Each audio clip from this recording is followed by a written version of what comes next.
Dios los bendiga, bendiciones a todos. Ayer estudiamos acerca de las directrices específicas para mantener el temor de Dios. Hoy el título, escuchen muy bien, vamos a concluir lo de ayer, pero vamos a estar viendo de cómo podemos mantener el temor de Dios. El título de hoy es asociarse con aquellos que temen a Dios.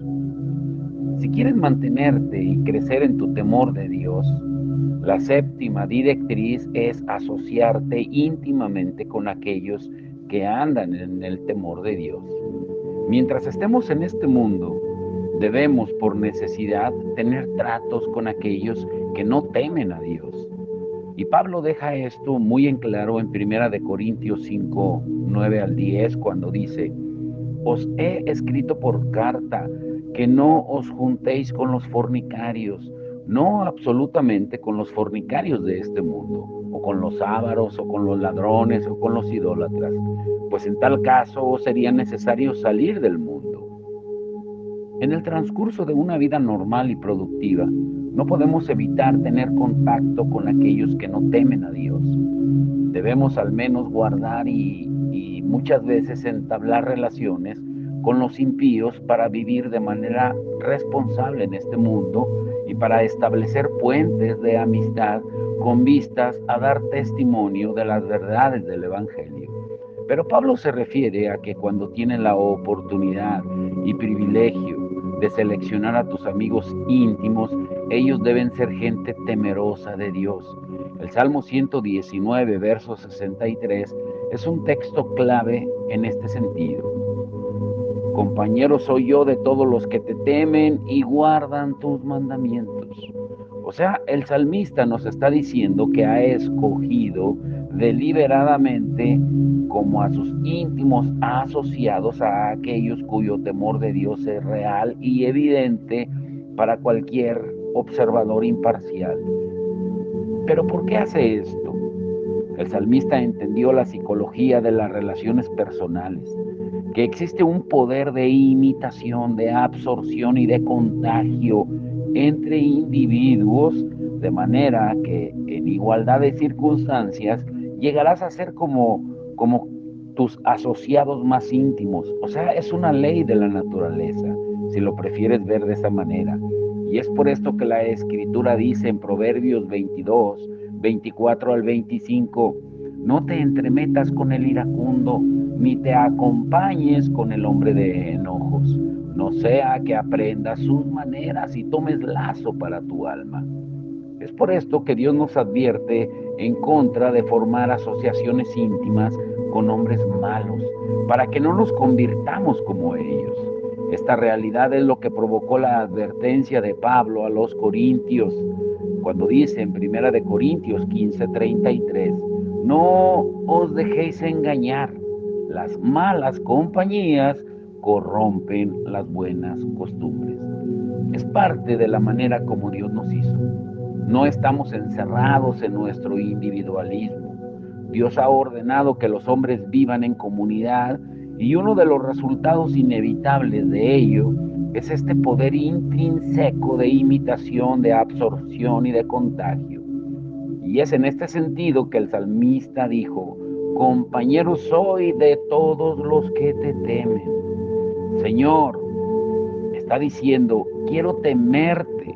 Y sé que una de las mejores maneras de tener tu temor creciendo en mi corazón es llegar a ser un íntimo asociado con otros que evidentemente te teman. Hay un maravilloso comentario e ilustración de este principio en Malaquías 3. En este pasaje Dios acusa a la gran mayoría en Israel de que se han apartado de Él y no le están dando lo que le pertenece en relación con sus ofrendas y sacrificios. Y es un periodo de decadencia en el que Dios proclama una nota de juicio. Sin embargo, en medio de este grave estado de cosas, en el versículo 16, el profeta dice: entonces los que temían a Jehová hablaron cada uno a su compañero y Jehová escuchó y oyó, y fue escrito de memoria delante de él para los que temen a Jehová y para los que piensan en su nombre.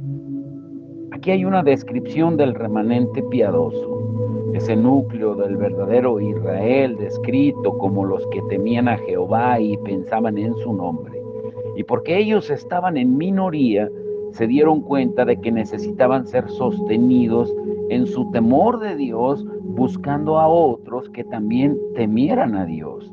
Necesitaban juntarse en medio del ambiente de decadencia espiritual. Los juicios de Dios habían sido pronunciados. La decadencia estaba por todas partes y aquellos que temían a Dios se ponían juntos y se animaban unos a otros en el temor de Dios en medio de esa decadencia espiritual. Si deseas crecer en el temor de Dios, debes asociarte íntimamente con aquellos que andan en su temor. Ningún cristiano crece y desarrolla las gracias del Espíritu estando aislado, viviendo como llanero solitario. No existe cosa alguna como un cristiano por cuenta propia, ni la santidad hecha por uno mismo. Si no conoces y ves y sientes cuánto necesitas a tus hermanos cristianos, estás viviendo en el paraíso de un necio. Indudablemente eres culpable de permitir un engañoso espíritu de orgullo y autoconfianza.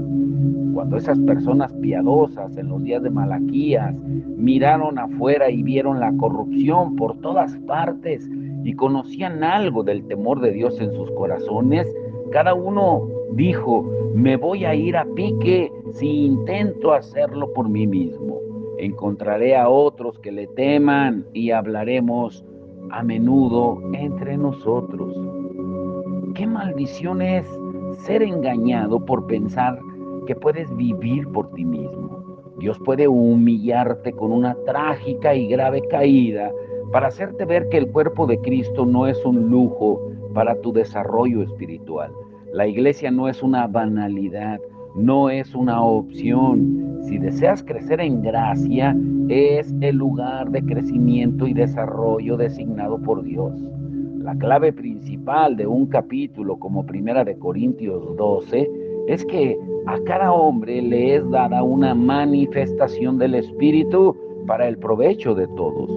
La idea general de Efesios 4:12 al 16 es que la salud y desarrollo espiritual de cada miembro individual del cuerpo de Cristo se lleva a cabo en el contexto de la vida corporativa del pueblo de Dios. Cada miembro aporta algo al cuerpo y a través de esto el cuerpo se edifica más, como dice Efesios 4:13, a la medida de la estatura de la plenitud de Cristo.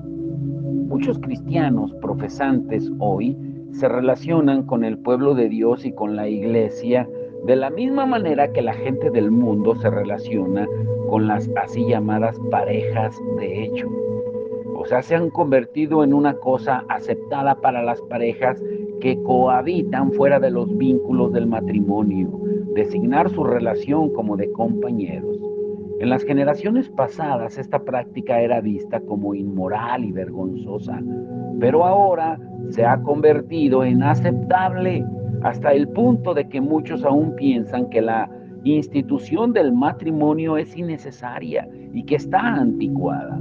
Una de las cosas terribles de la relación de parejas, de hecho, es la filosofía que subyace a ella. O sea, lo admitan o no, el motivo conductor de la mayoría de la gente que entran en estas relaciones es el deseo de tener los privilegios del matrimonio sin ninguna de sus responsabilidades y obligaciones.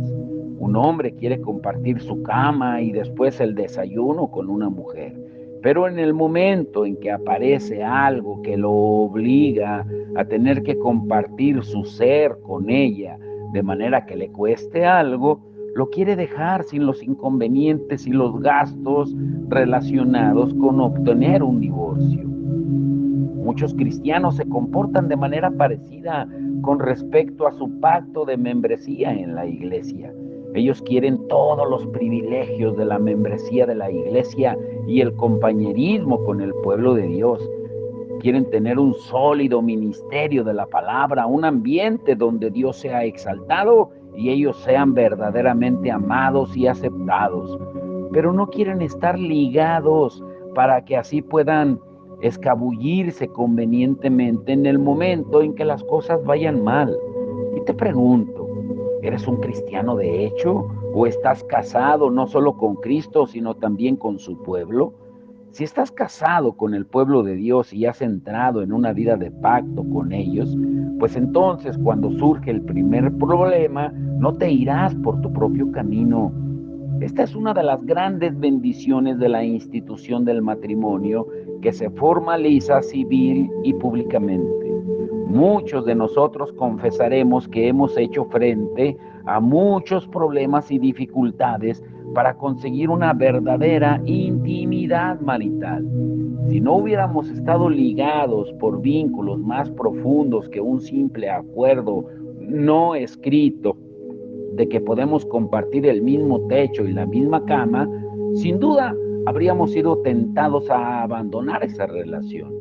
Sin embargo, fueron los estrechos lazos del pacto de compromiso expresados solemnemente en votos hechos ante el rostro de Dios lo que mantuvo la relación intacta. Y te vuelvo a hacer una pregunta. ¿Deseas crecer en el temor de Dios? Si lo haces o si lo deseas hacer, pues entonces asocíate íntimamente, no vagamente, con aquellos que andan juntos en su temor, en un pacto de membresía de la iglesia.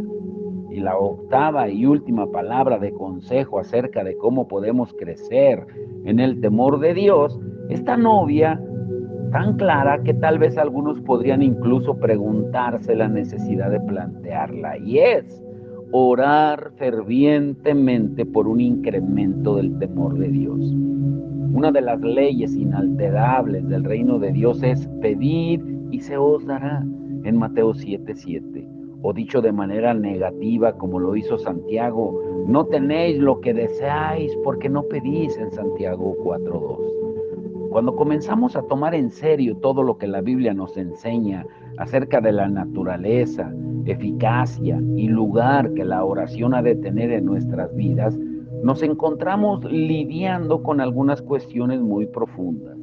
Por una parte, sabemos que nuestras Biblias nos enseñan que la oración nunca ha de ser vista como un ejercicio espiritual en el que nosotros, las criaturas, encerramos a Dios con candado, obligándolo a darnos cosas que de otra manera Él no nos daría. Por otra parte, no podemos dejar de percibir la evidente verdad de Santiago 4:2, que afirma claramente que hay cosas que Dios nos daría, pero que nosotros no tenemos porque no oramos por ellas. Y parte de la respuesta a esta compleja cuestión se encuentra en 1 de Juan 5, 14 y 15, donde el apóstol Juan, inspirado, nos dice: y esta es la confianza que tenemos en Él, que si pedimos alguna cosa conforme a su voluntad, Él nos oye. Y si sabemos que Él nos oye en cualquier cosa que pidamos, sabemos que tenemos las peticiones que le hayamos hecho. A la luz de lo que hemos estado estudiando por semanas acerca de la centralidad del temor de Dios en relación con la salvación verdadera, con el culto aceptable y una legión de otros temas relacionados, pues no debería haber ninguna duda en nuestras mentes de que la voluntad de Dios para nosotros es que crezcamos en esta gracia del temor de Dios. Por lo tanto, a la luz de estas palabras del apóstol Juan, cuando oramos por un incremento del temor de Dios, deberíamos orar con una confianza inquebrantable en que realmente estamos pidiendo algo que está de acuerdo con su voluntad. Teniendo esta confianza, podemos orar por ese incremento en la firme expectativa de que Dios efectivamente nos escuchará y responderá esta oración. Además, Dios nos ha dado una oración modelo en las palabras del Salmo 86:11. Y David ora con estas palabras. Él afirma y dice: afirma mi corazón para que tema tu nombre. Y te quiero hacer estas preguntas antes de darte una palabra final. ¿Cuál es el principio fundamental decisivo para entender el sentido de estos estudios? ¿Qué texto de la Escritura es tal vez el más útil para demostrar este principio? ¿Cuáles son las 8 directrices específicas para cultivar una mayor medida del temor de Dios? Habla acerca de cada una, destacando al menos un texto de apoyo para cada directriz. Y número 4, ¿es necesariamente el esfuerzo consciente de cultivar el temor de Dios una forma de solo moralismo? Y si no es así, ¿cuándo es que se convierte el esfuerzo en solo moralismo? Y te quiero dejar con una palabra final para terminar esta serie de estudios. Mañana estudiaremos el temor de Dios, pero desde un ángulo diferente, más práctico.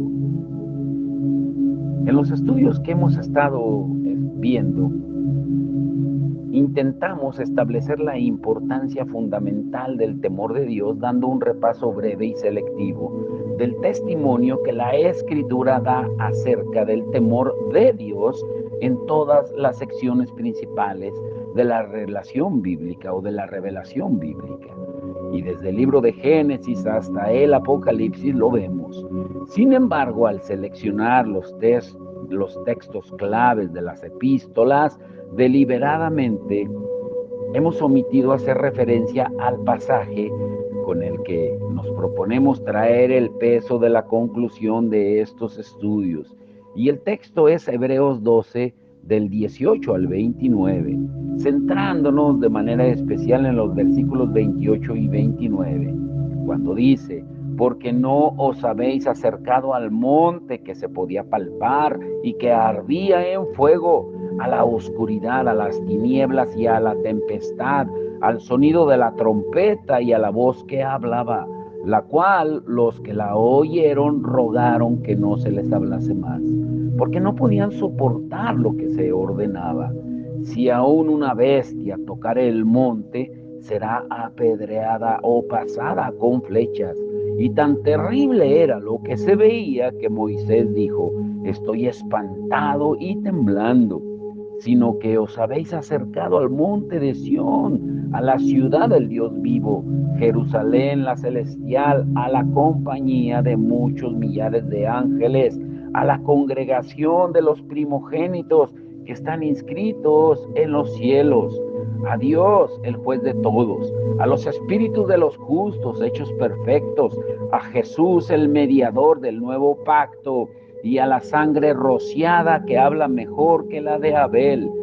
Mirad que no desechéis al que habla, porque si no escaparon aquellos que desecharon al que los amonestaba en la tierra, mucho menos nosotros si desecháramos al que amonesta desde los cielos, la voz del cual conmovió entonces la tierra, pero ahora ha prometido, diciendo: aún una vez más, y conmoveré no solamente la tierra, sino también el cielo. Y esta frase, aún una vez, indica la remoción de las cosas movibles como cosas hechas, para que queden las inconmovibles. Así que recibiendo nosotros un reino inconmovible, tengamos gratitud y mediante ella sirvamos a Dios, agradándole con temor y reverencia, porque nuestro Dios es fuego consumidor. Todo el libro de Hebreos es, de una manera muy real, un apasionado intento pastoral de persuadir a los vacilantes cristianos hebreos profesantes para apremiarlos en la perseverancia de la fe y la obediencia, a fin de que pudieran entrar en el descanso pleno y final de la vida eterna. Cuando el escritor a los hebreos está llevando su carta pastoral a la conclusión, demuestra de una manera muy vivida el contraste entre las circunstancias y la substancia del don del antiguo pacto bajo Moisés y las circunstancias y la substancia de las bendiciones dadas en el nuevo pacto por Jesús. Este contraste se capta claramente al comparar las palabras del versículo 18 con las del versículo 22. En el versículo 18 dice, porque no os habéis acercado al, mientras que en el versículo 22 dice, sino que os habéis acercado al. O sea, él da una advertencia final contra el peligro de rechazar lo que Dios nos está diciendo en la persona y obra de Cristo en el contexto del nuevo pacto. Esta advertencia se encuentra en los versículos 25 y 27. Y entonces en los versículos 28 y 29 nos presenta la exhortación cumbre con estas palabras. Así que recibiendo nosotros un reino inconmovible, tengamos gratitud y mediante ella sirvamos a Dios agradándole con temor y reverencia, porque nuestro Dios es fuego consumidor. La palabra traducida por servir en algunos contextos se traduce correctamente, en otros como dar culto. Las circunstancias alrededor del don del antiguo pacto fueron tan aterradoras que incluso Moisés dijo en el verso 21, estoy espantado y temblando. Este era el temor del terror y miedo, el terror del que las bendiciones del nuevo pacto están destinadas a librarnos en gran medida, aunque no completamente. Sin embargo, las bendiciones de Dios en el nuevo pacto no están dadas para negar el temor de Dios, que es el alma de la piedad y que se identifica como una de las bendiciones mismas implantadas en nuestros corazones en virtud del nuevo pacto. Más bien, según los versículos 28 y 29, la gratitud por todas las bendiciones concedidas en el nuevo pacto nos debería mover a servir, a dar culto a Dios, agradándole con temor y reverencia. Si tu profesión de haber aceptado la salvación ofrecida en Jesucristo para los pecadores culpables no produce en ti una disposición que te constriña a que adores con reverencia y temor piadoso, pues hay algo radicalmente defectuoso en tu pensamiento y la experiencia que dices tener de la salvación misericordiosa de Dios. Cuando observamos los patrones de mucha de la llamada adoración que se lleva a cabo en nuestro tiempo por muchos que dicen ser creyentes, estamos obligados a llegar a la conclusión de que han concluido equivocadamente que Dios ya no es un fuego consumidor. Y parece como si muchos de los que presiden los cultos están empeñados en mostrarnos que Dios se ha transformado en un suave, en un mimoso y pequeño oso de peluche relleno de espuma. El escritor a los hebreos no dice que Dios era un fuego consumidor entre el humo, fuego ardiente, la tempestad y los truenos del monte Sinaí. Más bien, después de enumerar las bendiciones del nuevo pacto, declara que Dios todavía es un fuego consumidor. Y es esta realidad la que ha de dar forma a todos los contornos de nuestro culto y del servicio que le damos. La palabra por qué, que une los versículos 28 y 29, indica que la naturaleza de nuestra adoración y servicio está determinada por la naturaleza del Dios a quien adoramos y servimos. Además, el carácter y el ambiente que deberían caracterizar la adoración de la comunidad del nuevo pacto se describe como temor y reverencia. Al contrario de lo que piensan muchos, estas palabras temor y reverencia no son sinónimos de morbosidad, de sequedad, de insipidez y de monotonía. El Salmo 47, 1 al 2, es un llamamiento inspirado por el Espíritu Santo y dice: pueblos todos, batid las manos, aclamad a Dios con voz de júbilo, porque Jehová el Altísimo es temible, Rey grande sobre toda la tierra. En la mente del salmista, la adoración que es consecuente con temer a Dios como el gran rey puede ser intensamente exuberante, implicando el corazón, las manos y la voz del adorador. Salmo 47, 1 y 2, cuando se escribieron estas palabras iniciales, dice que ahora todos nosotros damos gracias a nuestro Dios con el corazón, manos y voces. Sin embargo, las palabras temor y reverencia en modo alguno pueden ser consecuentes con cosas tales como informalidad calculada, ligereza carnal y jocosidad, o con aquello que es trivial o de mal gusto.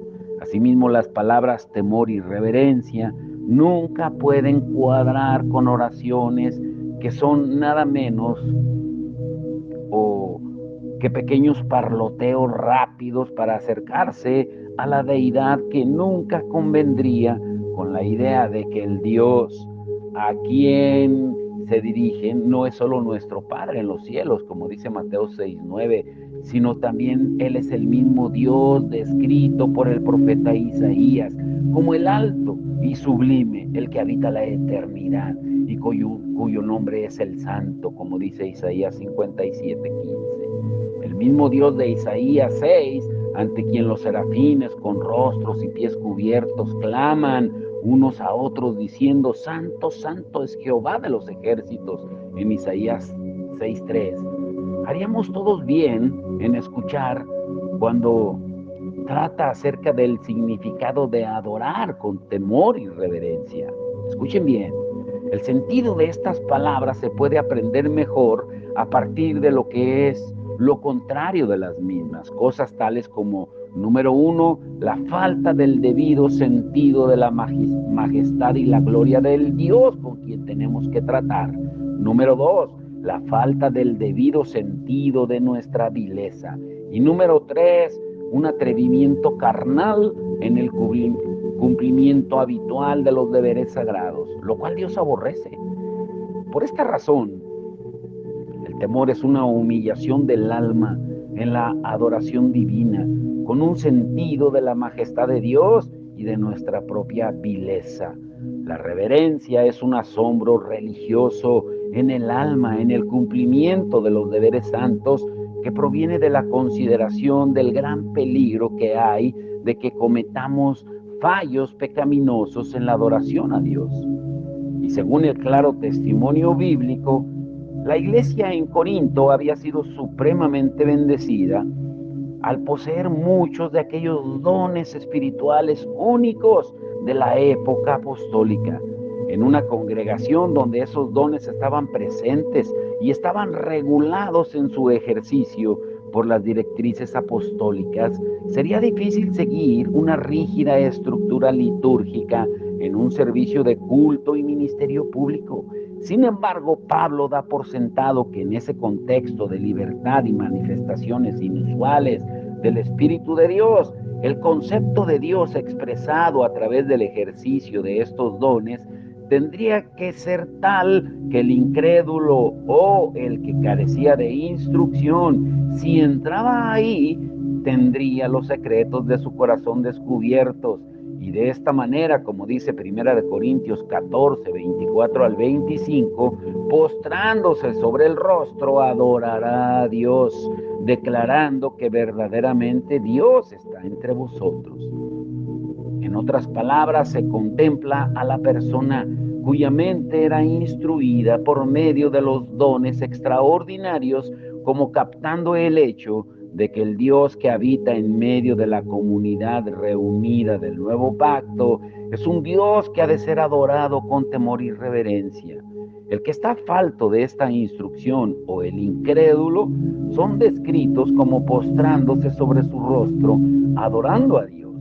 Y en este contexto, el falto de instrucción y el incrédulo no han de ser llevados a creer que el Dios de la comunidad del nuevo pacto es el mimoso pequeño oso de peluche de buena parte del evangelismo moderno, incluso de algunos en la supuesta comunidad reformada, sino que es un Dios con el que se tiene que tratar en un contexto de temor y reverencia. Y es solo cuando los cristianos individualmente comienzan a tomar en serio el lugar central del temor de Dios en cuanto a su experiencia, que está moldeada bíblicamente, que al reunirse su adoración se caracteriza por el temor y la reverencia. Por eso quiera Dios usar los estudios para desafiar a muchos verdaderos creyentes a buscar una mayor medida de ese temor de Dios. La ausencia total del temor de Dios es una evidencia innegable de no haber experimentado nunca las múltiples bendiciones de la salvación que nos ha sido ofrecida libre y sinceramente en el Evangelio. Y si este es tu caso, pues las palabras y consejo y nuestra exhortación para ti son muy simples. Ve directamente a Jesús, el mediador del nuevo pacto. Él está dispuesto a recibir a todos aquellos que vienen a Dios por Él y a impartir cada una de las bendiciones prometidas a los necesitados pecadores.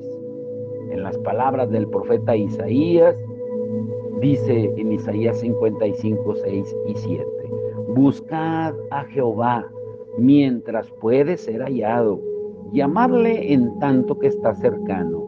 Deje el impío su camino y el hombre inicuo sus pensamientos, y vuélvase a Jehová, el cual tendrá de él misericordia, y al Dios nuestro, el cual será amplio en perdonar.